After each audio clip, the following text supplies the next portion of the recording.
شروع اللہ کا نام لے کر جو بڑا مہربان نہایت رحم والا ہے۔ یاسین، حکمت بھرے قرآن کی قسم، تم یقیناً پیغمبروں میں سے ہو، بالکل سیدھے راستے پر۔ یہ قرآن اس ذات کی طرف سے اتارا جا رہا ہے جس کا اقتدار بھی کامل ہے، جس کی رحمت بھی کامل، تاکہ تم ان لوگوں کو خبردار کرو جن کے باپ داداؤں کو پہلے خبردار نہیں کیا گیا تھا، اس لیے وہ غفلت میں پڑے ہوئے ہیں۔ حقیقت یہ ہے کہ ان میں سے اکثر لوگوں کے بارے میں بات پوری ہو چکی ہے، اس لیے وہ ایمان نہیں لاتے۔ ہم نے ان کے گلوں میں توق ڈال رکھے ہیں جو ٹھوڑیوں تک پہنچے ہوئے ہیں، اور اس وجہ سے ان کے سر اوپر کو اٹھیرے گئے ہیں، اور ہم نے ایک آڑ ان کے آگے کھڑی کر دی ہے اور ایک آڑ ان کے پیچھے کھڑی کر دی ہے، اور اس طرح انہیں ہر طرف سے ڈھانک لیا ہے، جس کے نتیجے میں انہیں کچھ سجائی نہیں دیتا۔ اور ان کے لیے دونوں باتیں برابر ہے، چاہے تم انہیں خبردار کرو یا خبردار نہ کرو، وہ ایمان نہیں لائے گے۔ تم تو صرف ایسے شخص کو خبردار کر سکتے ہو جو نصیحت پر چلے اور خدا رحمان کو دیکھے بغیر اس سے ڈرے، چنانچہ ایسے شخص کو تم مغفرت اور باعزت اجر کی خوشخبری سنا دو۔ یقیناً ہم ہی مردوں کو زندہ کریں گے، اور جو کچھ عمل انہوں نے آگے بھیجے ہیں ہم ان کو بھی لکھتے جاتے ہیں، اور ان کے کاموں کی جو اثرات ہیں ان کو بھی، اور ہم نے ایک واضح کتاب میں ہر چیز کا احاطہ کر رکھا ہے۔ اور اے پیغمبر، تم ان کے سامنے ایک بستی والوں کی مثال پیش کرو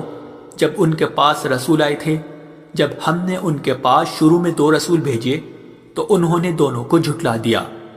پھر ہم نے ایک تیسرے کے ذریعے ان کی تائید کی، اور ان سب نے کہا کہ یقین جانو ہمیں تمہارے پاس رسول بنا کر بھیجا گیا ہے۔ انہوں نے کہا تمہاری حقیقت اس کے سوا کچھ بھی نہیں ہے کہ تم ہم جیسے ہی آدمی ہو، اور خدا رحمان نے کوئی چیز نازل نہیں کی ہے، اور تم سراسر جھوٹ بول رہے ہو۔ ان رسولوں نے کہا ہمارا پروردگار خوب جانتا ہے کہ ہمیں واقعی تمہارے پاس رسول بنا کر بھیجا گیا ہے، اور ہماری ذمہ داری اس سے زیادہ نہیں ہے کہ صاف صاف پیغام پہنچا دے۔ بستی والوں نے کہا ہم نے تو تمہارے اندر نحوست محسوس کی ہے، یقین جانو اگر تم باز نہ آئے تو ہم تم پر پتھر برسائے گی اور ہمارے ہاتھوں تمہیں بڑی دردناک سزا ملے گی۔ رسولوں نے کہا تمہاری نحوست خود تمہارے ساتھ لگی ہوئی ہے، کیا یہ باتیں اس لیے کر رہے ہو کہ تمہیں نصیحت کی بات پہنچائی گئی ہے؟ اصل بات یہ ہے کہ تم خود حد سے گزرے ہوئے لوگ ہو۔ اور شہر کے پلے علاقے سے ایک شخص دوڑتا ہوا آیا، اس نے کہا اے میری قوم کے لوگوں، ان رسولوں کا کہنا مان لو، ان لوگوں کا کہنا مان لو جو تم سے کوئی اجرت نہیں مانگ رہے اور وہ صحیح راستے پر ہے، اور بھلا میں اس ذات کی عبادت کیوں نہ کروں جس نے مجھے پیدا کیا ہے، اور اسی کی طرف تم سب کو واپس بھیجا جائے گا۔ بھلا کیا اسے چھوڑ کر میں ایسوں کو معبود مانوں کہ اگر خدا رحمان مجھے کوئی نقصان پہنچانے کا ارادہ کر لے تو ان کی سفارش میرے کسی کام نہ آئے اور نہ وہ مجھے چھڑا سکے؟ اگر میں ایسا کروں گا تو یقیناً میں کھلی گمراہی میں مبتلا ہو جاؤں گا۔ میں تو اپنے پروردگار پر ایمان لا چکا، اب تم بھی میری بات سن لو۔ آخر کار بستی والوں نے اسے قتل کر دیا، اور اللہ کی طرف سے اس سے کہا گیا کہ جنت میں داخل ہو جاؤ۔ اس نے جنت کی نعمتیں دیکھ کر کہا کہ کاش میری قوم کو معلوم ہو جائے کہ اللہ نے کس طرح میری بخشش کی ہے اور مجھے باعزت لوگوں میں شامل کیا ہے۔ اور اس شخص کے بعد ہم نے اس کی قوم پر آسمان سے کوئی لشکر نہیں اتارا، اور نہ ہمیں اتارنے کی ضرورت تھی، وہ تو بس ایک ہی چنگھاڑ تھی جس سے وہ ایک دم بجھ کر رہ گئے۔ افسوس ہے ایسے بندوں کے حال پر، ان کے پاس کوئی رسول ایسا نہیں آیا جس کا وہ مذاق نہ اڑاتے رہے ہو۔ کیا انہوں نے نہیں دیکھا کہ ان سے پہلے ہم نے کتنی قوموں کو اس طرح ہلاک کر چکے ہیں کہ وہ ان کے پاس لوٹ کر نہیں آتے؟ اور یہ جتنے لوگ ہیں ان سبھی کو اکٹھا کر کے ہمارے سامنے حاضر کیا جائے گا، اور ان کے لیے ایک نشانی وہ زمین ہے جو مردہ پڑی ہوئی تھی، ہم نے اسے زندگی عطا کی، اور اس نے غلہ نکالا جس کی خوراک یہ کھاتے ہیں، اور ہم نے اس زمین میں کھجوروں اور انگوروں کے باغ پیدا کیے، اور ایسا انتظام کیا کہ اس میں سے پانی کے چشمے پھوٹ نکلے تاکہ یہ اس کی پیداوار میں سے کھائے، حالانکہ اس کو ان کے ہاتھوں نے نہیں بنایا تھا۔ کیا پھر بھی یہ شکر نہیں کریں گے؟ پاک ہے وہ ذات جس نے ہر چیز کے جوڑے جوڑے پیدا کیے ہیں، اس پیداوار کے بھی جو زمین اگاتی ہے اور خود ان انسانوں کے بھی اور ان چیزوں کی بھی جنہیں یہ لوگ ابھی جانتے تک نہیں ہیں، اور ان کے لیے ایک اور نشانی رات ہے، ہم اس پر سے دن کا چھلکا اتار لیتے ہیں تو وہ یکایک اندھیرے میں رہ جاتے ہیں اور سورج اپنے ٹھکانے کی طرف چلا جا رہا ہے۔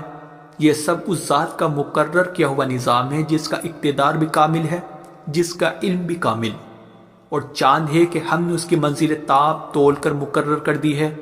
یہاں تک کہ وہ جب ان منزلوں کے دورے سے لوٹ کر آتا ہے تو کھجور کی پرانی ٹہنی کی طرح پتلا ہو کر رہ جاتا ہے۔ نہ تو سورج کی مجال ہے کہ وہ چاند کو جا پکڑے اور نہ رات دن سے آگے نکل سکتی ہے، اور یہ سب اپنے اپنے مدار، اور ان کے لیے ایک اور نشان یہ ہے کہ ہم نے ان کی اولاد کو بھری ہوئی کشتی میں سوار کیا، اور ہم نے ان کے لیے اسی جیسی اور چیزیں بھی پیدا کی جن پر یہ سواری کرتے ہیں، اور اگر ہم چاہیں تو انہیں غرق کر ڈالے، جس کے بعد نہ تو کوئی ان کی فریاد کو پہنچے اور نہ ان کی جان بچائی جا سکے۔ لیکن یہ سب ہماری طرف سے ایک رحمت ہے اور ایک معین وقت تک زندگی کا مزہ اٹھانے کا موقع ہے جو انہیں دیا جا رہا ہے۔ اور جب ان سے کہا جاتا ہے کہ بچو اس عذاب سے جو تمہارے سامنے ہے اور جو تمہارے مرنے کے بعد آئے گا تاکہ تم پر رحم کیا جائے، تو وہ ذرا کان نہیں دھرتے، اور ان کے پروردگار کی نشانیوں میں سے کوئی نشانی ایسی نہیں آتی جس سے وہ منہ نہ موڑ لیتے ہو۔ اور جب ان سے کہا جاتا ہے کہ اللہ نے تمہیں جو رزق دیا ہے اس میں سے غریبوں پر بھی خرچ کرو،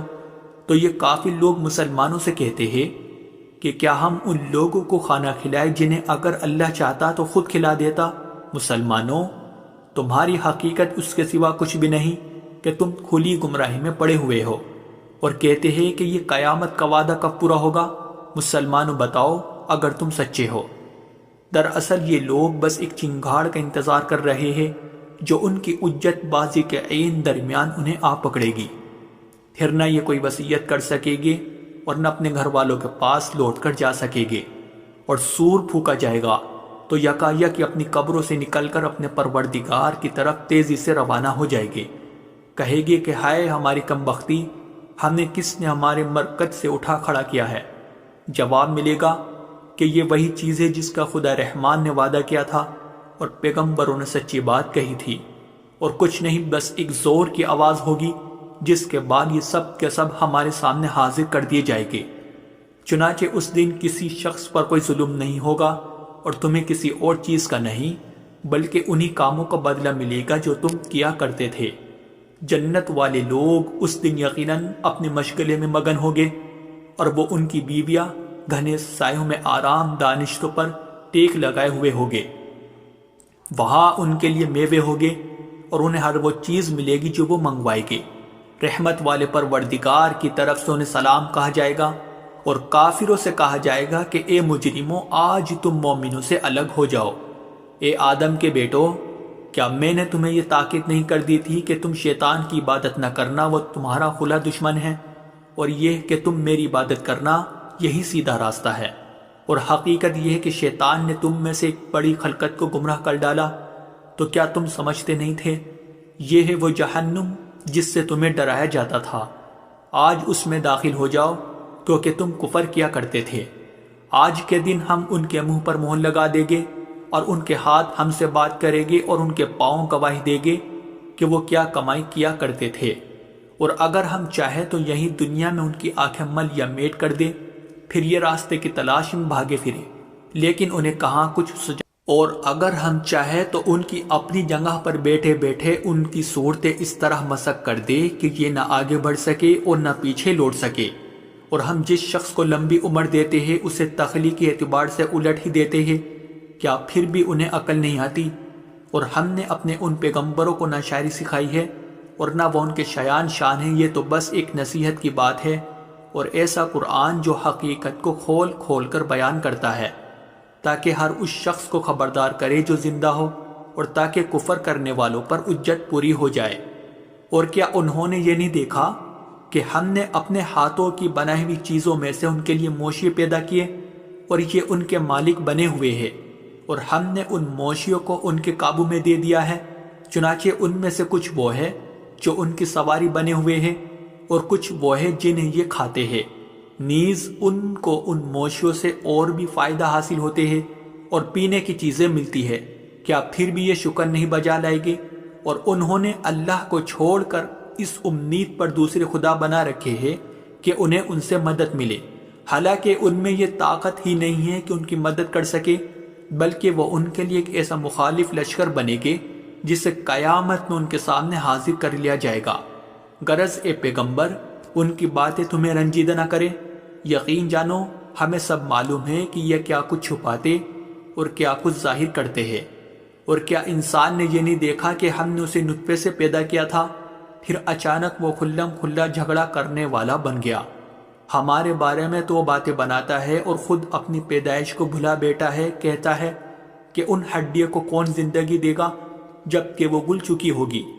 کہہ دو کہ ان کو وہی زندگی دے گا جس نے انہیں پہلی بار پیدا کیا تھا، اور وہ پیدا کرنے کا ہر کام جانتا ہے۔ وہی ہے جس نے تمہارے لیے سرسبز درخت سے آگ پیدا کر دی ہے، پھر تم ذرا سی دیر میں اس سے سلگانے کا کام لیتے ہو۔ بھلا جس ذات نے آسمانوں اور زمین کو پیدا کیا ہے، کیا وہ اس بات پر قادر نہیں ہے کہ ان جیسوں کو دوبارہ پیدا کر سکے؟ کیوں نہیں، جبکہ وہ سب کچھ پیدا کرنے کی پوری مہرت رکھتا ہے۔ اس کا معاملہ تو یہ ہے کہ جب وہ کسی چیز کا ارادہ کر لے تو صرف اتنا کہتا ہے کہ ہو جا، بس وہ ہو جاتی ہے۔ غرض پاک ہے وہ ذات جس کے ہاتھ میں ہر چیز کی حکومت ہے، اور اسی کی طرف تم سب کو آخر کار لے جایا جائے۔